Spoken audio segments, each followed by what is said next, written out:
आणि केंद्रीय गृहमंत्री अमित शहा आज नाशिक दौऱ्यावर येत असल्यानं शहरातले रस्ते चकाचक होत असून महापालिकेच्या वतीनं मोठ्या प्रमाणात साफसफाई सुरू झाली आहे। रस्त्यातील खड्डे सुद्धा बुजवले जात आहेत। याचा आढावा घेतलाय मुकुल कुलकर्णी यांनी।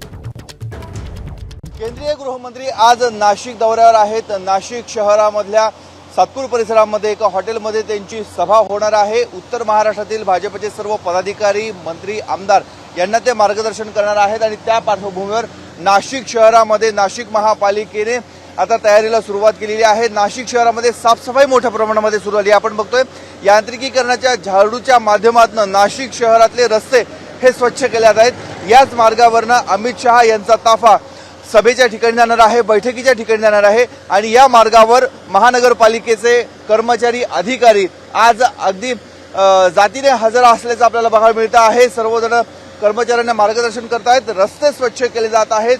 जे डिवायडर वर्षानुवर्षे त्याच्यावरची झाडं ही कापली जात नाही, ते आज आपण बघतोय की त्याची कटिंग करण्यात आलेली आहे।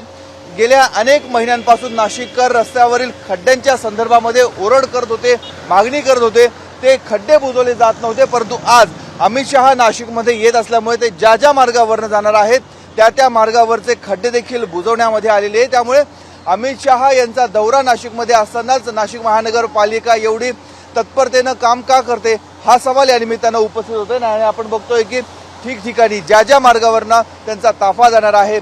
उपमुख्यमंत्री देवेंद्र फडणवीस हे देखील नाशिकमध्ये आहेत, अनेक मंत्री नाशिकमध्ये आहेत आणि त्या पार्श्वभूमीवर नाशिक महानगरपालिकेला जाग आलेली आहे आणि नाशिक शहर हे आता स्वच्छ केले जात आहे।